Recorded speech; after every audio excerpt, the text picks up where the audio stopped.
അങ്ങനെ നമ്മുടെ രാഹുൽ ഗാന്ധി ബീഹാറിൽ ഇറങ്ങി. ഇന്നലെ വളരെ വലിയ റാലിയാണ് നടത്തിയത്. അതിഭയങ്കരമായ യമണ്ടൻ റാലി. തേജസ്വി യാദവും മറ്റ് നേതാക്കളും അതുപോലെ തന്നെ രാഹുൽ ഗാന്ധിയും എല്ലാം കൂടി ഇന്നലെ വലിയ റാലി നടത്തി വലിയ ഹൈപ്പ് ഉണ്ടാക്കിയിട്ടുണ്ട്. അപ്പോൾ ബീഹാർ തെരഞ്ഞെടുപ്പിൽ പുതിയൊരു മാനത്തിലേക്കാണ് ബീഹാർ തെരഞ്ഞെടുപ്പ് പോയിക്കൊണ്ടിരിക്കുന്നത്. തേജസ്വി യാദവ് മുഖ്യമന്ത്രിയായി പ്രഖ്യാപിച്ചത് മുതൽ മഹാസഖ്യത്തിന് അവിടെ വലിയ ഒരു എഡ്ജ് കിട്ടിയിട്ടുണ്ട്. ഇപ്പുറത്ത് നിതീഷ് കുമാർ BJP ക്യാമ്പിൽ വേണ്ടത്ര മുന്നോട്ട് പോകാൻ കഴിഞ്ഞിട്ടില്ല. ധർമ്മേന്ദ്ര പ്രധാൻ അവിടെ പോയി പ്രസംഗിച്ചു.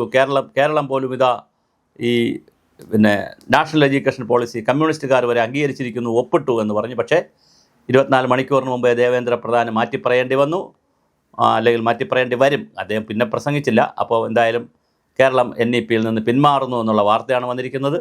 അപ്പോൾ തീർച്ചയായിട്ടും ബീഹാർ രാഷ്ട്രീയം മറ്റൊരു തലത്തിലേക്ക് വളരുകയാണ്. കോൺഗ്രസ്സിന് അവിടെ പ്രസംഗിക്കാം, ഞങ്ങൾ NEPയിൽ കേരളം ഒപ്പിട്ടെങ്കിലും കേരളത്തിൽ ഞങ്ങളുമൊക്കെ കൂടി സമരം ചെയ്തിട്ട് NEPയിൽ നിന്ന് പിന്മാറി എന്ന് വേണമെങ്കിൽ ബീഹാറിൽ പറയാം. പക്ഷേ മറ്റൊരു തമാശയുണ്ട്. ബീഹാറിൽ ഇനി മഹാസഖ്യം വന്നാൽ NEP നടപ്പിലാക്കുമോ എന്നൊരു ചോദ്യമുണ്ട്. കാര്യം എല്ലാ സ്റ്റേറ്റിലും നടപ്പിലാക്കിയല്ല, ബീഹാറിൽ നടപ്പിലാക്കി, ഇനി അത് പിൻവലിക്കുമോ എന്നുള്ളൊരു ചോദ്യമേ ഉള്ളൂ. എന്തായാലും തേജസ്വി യാദവ് മുഖ്യമന്ത്രിയാകാനുള്ള എല്ലാ സാധ്യതയുമാണ് ഇപ്പോൾ തെളിഞ്ഞു വരുന്നത്.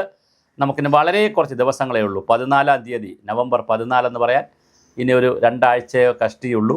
ആ 2 ആഴ്ച കൊണ്ടറിയാം ബീഹാറിൽ ആരാണ് ഭരിക്കാൻ പോകുന്നത്.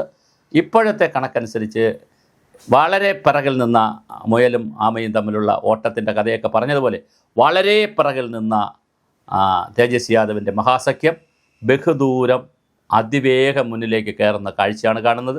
ഈ കയറ്റം അവർ വോട്ടായി മാറ്റി തെരഞ്ഞെടുപ്പിലേക്ക് മുഖ്യമന്ത്രി സ്ഥാനത്ത് കസേരയിലേക്ക് വരെ ഈ ഓട്ടം എത്തുമോ എന്നുള്ളതാണ് സംശയം. നിതീഷ് കുമാർ ചെറിയ ആളല്ല, BJPയും ചെറിയ ഘടകമല്ല. അവിടെ അവർ രണ്ടും രാജ്യത്തെ വളരെ പ്രധാനപ്പെട്ട 2 പാർട്ടികളാണ്. അവർ മോശക്കാരൊന്നുമല്ല. പക്ഷേ വലിയ ഓട്ടം നടത്താൻ തേജസ്വി യാദവിന് കഴിഞ്ഞിട്ടുണ്ട്. രാഹുൽ ഗാന്ധി കൂടി ഇന്നലെ അവിടെ ഇറങ്ങിയപ്പോൾ, പ്രചരണ രംഗത്ത് വന്നപ്പോൾ അതിൻ്റെ ഹൈപ്പും മാനവും വളരെ വലുതായിട്ടുണ്ട്.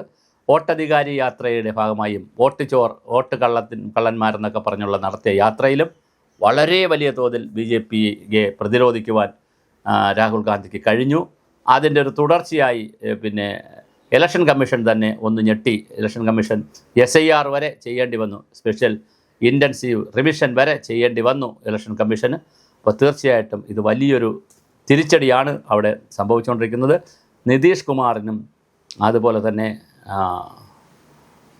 BJPക്കും, പ്രത്യേകിച്ച് BJP എന്ന് പറയുമ്പോൾ നരേന്ദ്രമോദി എന്നാണല്ലോ, നരേന്ദ്രമോദിക്കും തിരിച്ചടി കിട്ടുമോ?